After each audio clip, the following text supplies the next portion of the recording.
Greetings, children of the screen. Your friendly neighborhood nerd scum here once again, and with me is... Old Man Logan. And today we are going to be talking about Ghost Fleet _ why the fuck isn't this a movie? Which we'll get back to here in a minute. By the way, there's going to be some fucking swearing and adult language and stuff like that in this. In case you didn't fucking know. Exactly. So, The Ghost Fleet is written by Donny Cates, with art by Daniel Warren Johnson, and with colors by Lauren Offey, I believe is how you pronounce the last name. Hell of a combination, really. Really it is. And the basic... So, okay, we're not going to spoil too much in this video, but we're going to give you the setup.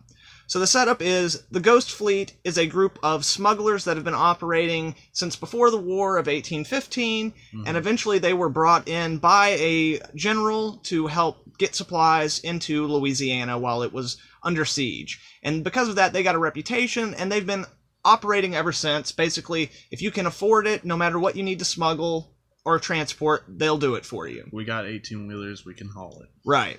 And so it starts off with like these two dudes who are hauling some stuff, and their caravan gets like under fire. Yeah. They get attacked. Sieged. Yeah, attacked. And at a certain point, they like flip off a freaking bridge, and something... After running dudes over, yes, by the way. After an awesome action sequence, yeah, they end up flipping the truck over a bridge and like breaching the trailer, and all of a sudden like all this freaking light comes out. And whenever the two dudes who are apparently inside the cab where they're protected... Like, which the cab looks clearly armored and, you know, I guess it's sealed up because it's bulletproof, fireproof. You know, they've been doing this a while. Right. So yeah, like, they hop out and realize that all the dudes who were, like, converging on the trailer look like they were hit with, like, a... sarin gas or like a nuclear blast or something like that, you know? They basically look like they died of some kind of massive quick-acting radiation or something like that. Yeah. And then one of the dudes, Trace, right? Trace? Yeah, Trace. Yeah, Trace is going because he's like, what the hell are we carrying? And as he looks in, all we, the audience, see is, or the readers, all we see is black feathers falling into frame, and then he gets shot in the head by his partner. And the rest of the book is just this dude on a one-man warpath, like, to get revenge and take down the Ghost Fleet, which is now being operated by his former partner. Yeah. Clearly pissed off, trying to stop all the operations and whatnot. So, what did you like about this book? Dear God, everything. I mean, it was paced well. You can read this. I mean, it's a pretty thick book. It's with the old, paper style, but it's still pretty thick. And man, you can read this thing in less than an hour. I feel like it reads so well. It's 8 issues. Plenty of action. It's it's just amazing. There's so many little twists with hints in it. It's just Donny Cates. You know, if you haven't read any of his stuff yet, God Country and whatnot, he is ridiculously good writer. He knows how to pace things and keep you wanting more. So, and what we're going off of is the trade edition called The Ghost Fleet, the Whole Damn Thing, put out by Image Comics. The single issues were originally released through Dark Horse, and it's 8 issues total. But again, they have it on the old school like news stock, so like it looks a little heftier than it is. But also, the pacing on it is just fast as hell. Yeah. Like, there's no nonsense, nothing that you don't need. There's a very good shorthand between the writing and the visuals in terms of characterization. Right, yeah. You very quickly get what you need from each character in a very brief amount of time so that you can get on to the cool shit. And again, like, Daniel Warren Johnson, like, I started reading his stuff on Extremity. Extremity, yeah. Which was just one of my favorite books, like, from over the last year, and it just ended recently. I was looking for more stuff from him, and always more stuff from Donny Cates, and that's when I came across this, and man, like, his Extremity stuff is great because it's, like, all post-apocalyptic and kind of Viking-fueled, but this stuff is very, like... Yeah. Grounded. Metal and grounded, like, just I don't know how to explain that type, but yeah, just 18-wheelers, in like kind of a biker feeling, story. Well, I mean, it's definitely a modern day Western. Yeah. Yeah, correct. That's best way to explain it. It's a modern day Western with like machine gun battles and freaking demons and stuff showing up. Yeah, guys, there's like demons in this book. Like, I know from what we talked about earlier, that's not something that you would expect, but even like the villain of the piece, Right. who was what's his name again? Mickey. Mickey. The Oh no, yeah, psychopath? no, Mickey's the other dude. I can't remember Roland. maybe Roland. Yeah. Cole Roland. Oh no, that's the guy who runs the Ghost Fleet, right? No, that's the dude that is fighting, like the one that's trying to siege it at the end. Yeah. Okay. So yeah, like even the dude who ends up being like the big bad of the story or whatnot, he's not exactly human. Yeah. And I mean, and really they allure to him seeming like the big bad guy, but then he hires this other guy, and you think he's the big bad guy, and there's just so many little twists that just like you end up. It's just read the fucking thing. Yeah, it's really fantastic. Obviously everything Donny Cates writes is absolutely fantastic, but I feel like this definitely fits, like his tone and his style works so well in conjunction with this story and with Johnson's artwork that it really creates something unique and different, while at the same time harkening back to like a lot of more kind of 1970s, 1980s kind of grindhouse action features, you know? In fact, like I didn't read the letters in the back or anything like that, but whenever I got done reading this, I was like, okay, so this is like the John Carpenter movie that like was never made. Which ironically, in the letters, I actually took the time to read it, because I'm a fucking nerd. But he actually says that he took some inspiration from John Carpenter and a few other people. Yeah. So yeah, like when you handed this to me and was like, I want to know your thoughts. So I read it real quick, and that's the first thing when I walked in. I said, why isn't this a movie? And this really does feel like a John Carpenter film.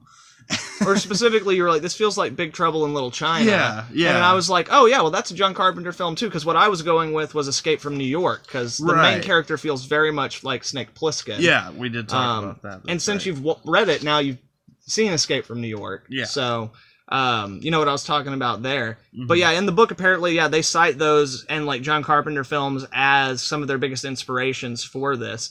And what I love about that is that, like, not only did they make a book that's awesome, but they made a book that ended up being exactly the book they wanted to make. Like, that doesn't always happen in artistic endeavors. Mm-hmm. Like, so a lot of times you fall short of the initial plan, even if what you make is awesome. Mm-hmm. But this definitely hits it right on the head. So that will take us into the following segment of the following portion of this segment, which is, why the fuck isn't this a movie? Yeah.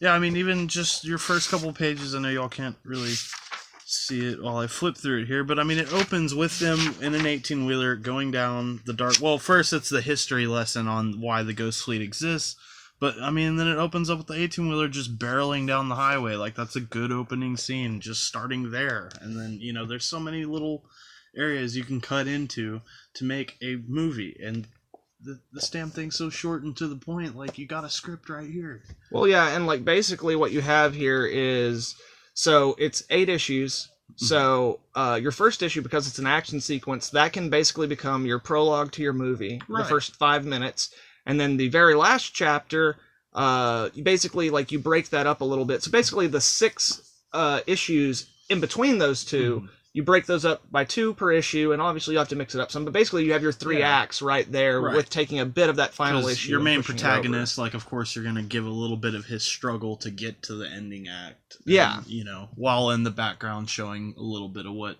else is going on. Yeah. Who you think is the main villain showing up, stuff like that, or preparing. Right. Whatnot. And like I said, it's got awesome action sequences. It's got demons and monsters. It's got a very nice retro action movie feel. And you know what? Fucking Donny Cates lives in Austin. Yeah. All he would have to do is put in one phone call, get a meeting with Robert Rodriguez, just bring this volume in, slam it on his desk, and an hour later, they would be making this movie, they'd man. Be casting this son Yeah.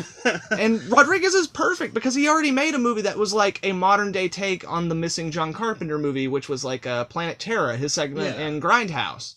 So like just look at that and translate more of a desert feel like in his Desperado or Once Upon a Time in Mexico. Mm-hmm.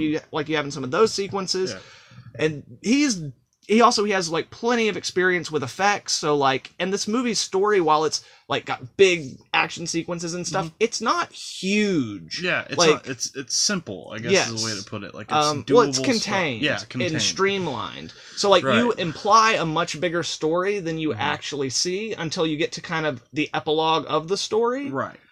which, again, Rodriguez is great with effects, and if you, like, could minimize them up until that final sequence, then you'd be doing really well. Mm-hmm. And the other thing that's like, why isn't this a movie, is because of the way this book ends, which, by the way, we're not going to give away, because go out and buy the book and frickin' read it. Fucking read this fucking book.